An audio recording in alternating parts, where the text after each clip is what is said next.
Big Boy Gray.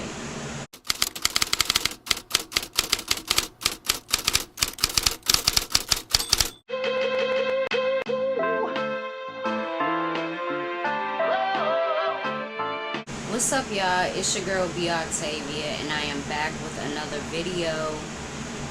It feels so good to say that this will be my second video back, and I'm chilling. I'm taking it easy. Thank you again for all your prayers. Thank you for your well wishes. My health did take a bad turn recently, but I got everything I need. I got my nutrition plan down, and I'm on the road to recovery, and I can't leave y'all out. You know what I'm saying? I can't not come on here and do my job, you know, but still keep it cool, take it easy. And in taking it easy and coming back, I want to talk about a street legend. So if you don't know me, my name is B. Octavia. I'm 24 years old, and I'm from Washington, D.C. This here is my channel where I talk about various things, street legends, mobsters, my experiences, living in DC culture. It's a lot going on this channel, but that's how we like it, right? So, in today's video, I will be talking about a street legend by the name of Linwood Big Boy Gray. Mr. Linwood is from DC, as far as I know, as far as my research goes. He is from DC, and he was a alleged heroine kingpin.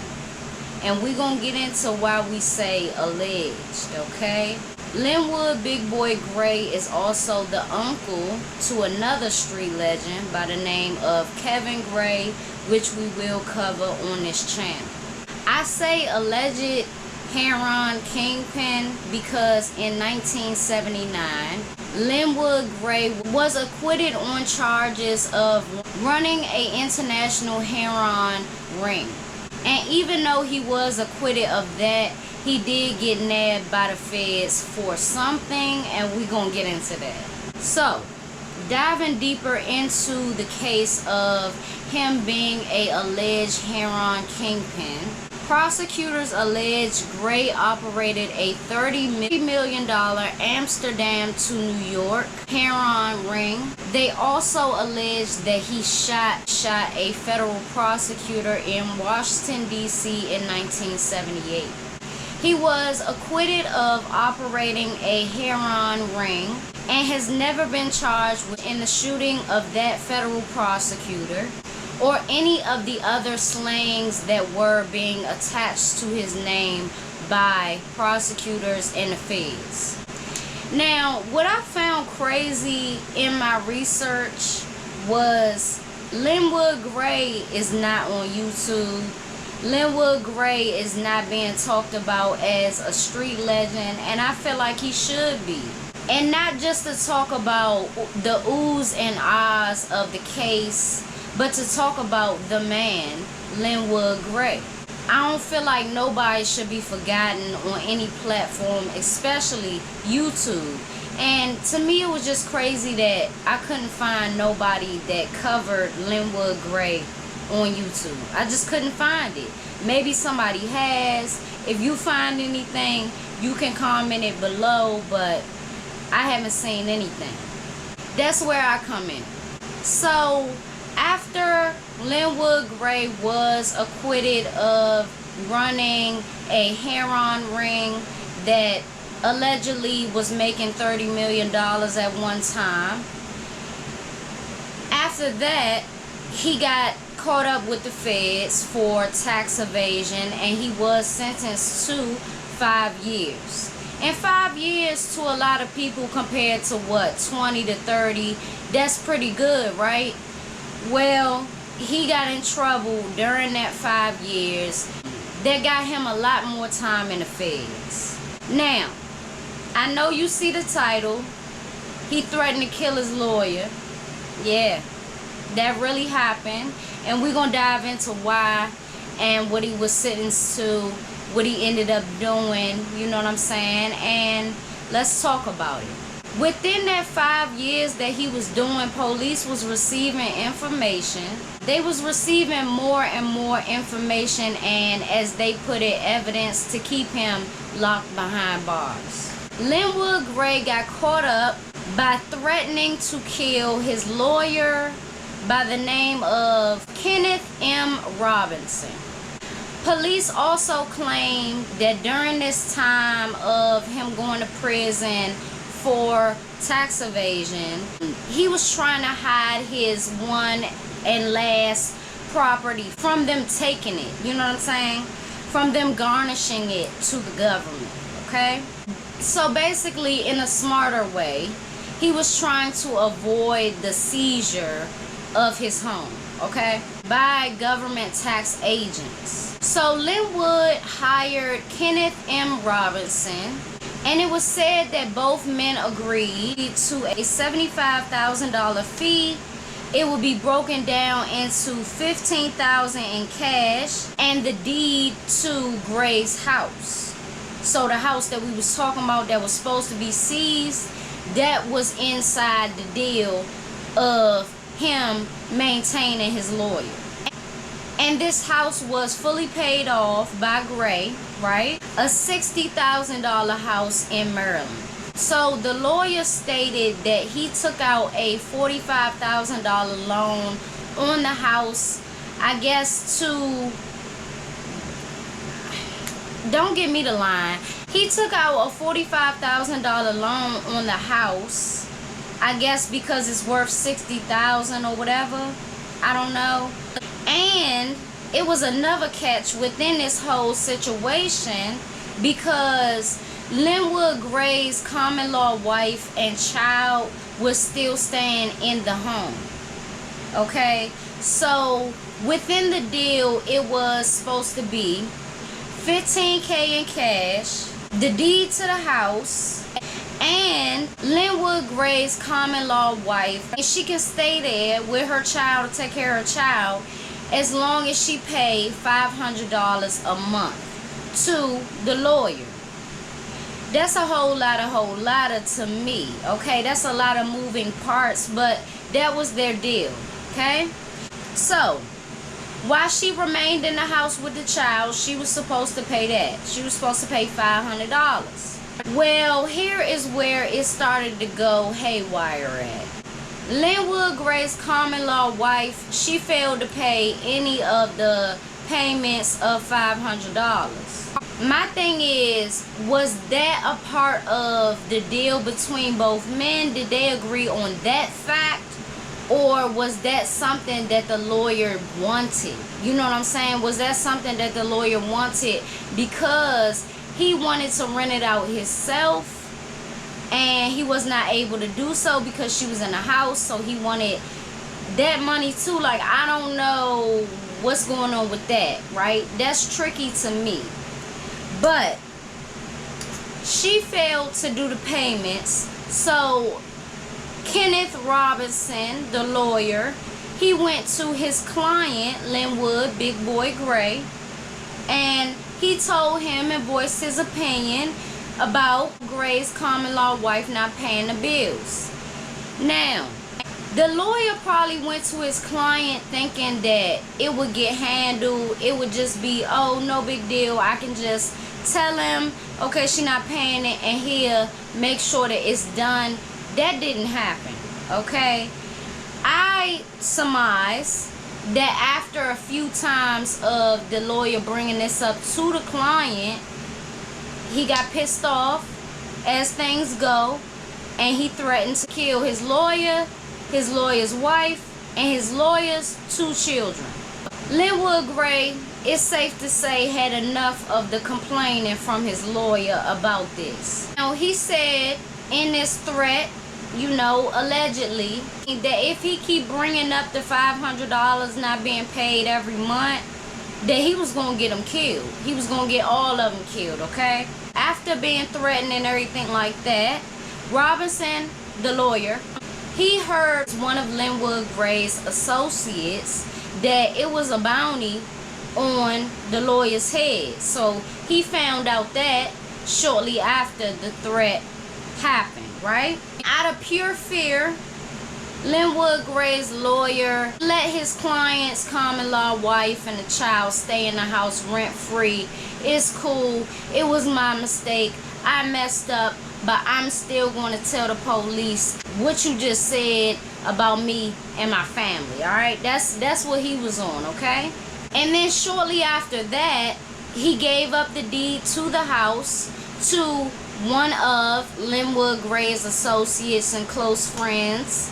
He transferred the deed over. He didn't want it. He didn't want no parts in it. He probably ended up in debt as a result of doing the $45,000 loan on the house and stuff.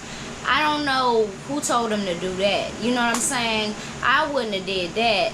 I don't know what I would have did. But just keep the deed, bruh. You should have just kept the deed. Maybe take the loan out, but that's it. You know what I'm saying? You got the loan money type shit. Like, you shouldn't expect them to pay the fees of the loan if that was the case. Like, I don't know. That's really confusing to me. And I keep going back to that because it's confusing. So, the associate of Gray, he got wrapped up into this as well. And he was the president of an insurance agency in Washington, D.C. And his name was Harry L. Staley. Harry Staley took control of the deed. He contended in court that his position of owner of this home was correct. And he also stated in court that Gray's wife did pay rent and she paid on time. And that was according to him. He had all of the knowledge of the home as a legitimate owner. So in court, all three men have different angles and different views of what happened. The lawyer who initially took ownership of the deed, he is saying that he's the victim. So they all went back and forth in court saying their sides and their different versions of what happened. Kenneth Robinson got immunity against possible tax fraud charges in return for his testimony against Linwood Gray. Harry Staley, the president of an insurance agency, he faced a maximum of 8 years in prison and $15,000 in fines. Linwood Gray was being held without bail after his 5-year bid was over for tax evasion. So from December 15th to February 25th, when he was sentenced, he was held without bail. Linwood Gray faced a max of 48 years in prison and $25,000 in fines. The trial lasted 7 days and the jury deliberated for 6.5 hours. This showed hugely that the federal prosecutors were eager to keep Gray behind bars. And boy did they. Linwood Gray spent 35 years in federal prison and was released in 2020 at the age of 76. Now, one thing I want to leave y'all with is a lesson. And we can all learn a lesson from this. We can all learn not to make complicated deals with people while we behind bars, you know, because we might not be able to afford it at the time, you know, so we make certain deals and try to spread it out and it really just don't work out, you know, because that shit can happen to anybody where you in jail. I mean, you in prison. It don't even matter the time, 5 years, 2 years. I don't want nobody bothering me about nothing. You know, and that's not no excuse for you know. That's not no excuse for you threatening to kill nobody, sure. But still, you know, understandably, this could happen to a lot of people. So it's like, when the feds got you, you can't do nothing. Like, be on the up and up. Because they want to keep you behind bars. 5 years ain't nothing to what they really want to give you. And especially because he was already, you know, he already had a huge trial of being an alleged Heroine Kingpin, oh, they wanted him for something huge. They just couldn't get him on that. And it was just a matter of time. But, man, did the lawyer push that shit? Like, my thing is, whose fault is it if, you know what I'm saying, you made this type of deal and you ain't know it was nobody in the house? Like, you ain't supposed to make them type of deals if you got plans to, you know, move somebody in yourself and then pay rent. Like, I would have told you shorty wasn't gonna pay rent. Come on now. She was already living in the house, everything was good, until you came along and wanted $500 a month so that you could, what? So that you could garnish, or so that we could help pay for the loan that you done took out. Like, I don't know. That whole thing is janky to me, and it is janky because he had to have immunity. The feds was probably gonna get him too for tax fraud. You know what I'm saying? So you gotta be on the up and up. You can't be out here doing janky things. You know what I'm saying? You can't be out here making these janky business moves with them being a lawyer, with them being a doctor, any of that. You know, it's very, very distasteful, and it's very disgraceful too. You know what I'm saying? And I think that that's why they don't do that no more. Or maybe they don't talk about it no more. You know, it's not like a spoken thing that they talk about. I don't know. But he should have never made that deal. That was really, in my eyes, the lawyer's fault, and he got off for it. And that's not cool, but I'm glad that Linwood Gray is out now. You know, it does suck that you got to be almost 80 years old for the feds not to take you as a threat, even though you still could be, you know, dangerous. But yeah, I'm happy that he's out. He has a chance at a new life, at a more peaceful life. So shout out to him. You know, it's time for all of them to get out and show something. You gotta, like, you, if they, especially if they at that age, just like, let them all out, let them all free, and perhaps things will be good. We'll get some order out here in the streets. You never know, it might be a good turnaround. So leave some suggestions of people or things that you want me to talk about in the next couple videos, and I'll get that done for y'all. It's your girl B. Octavia. Take it easy, okay? And I'll see y'all in my next video.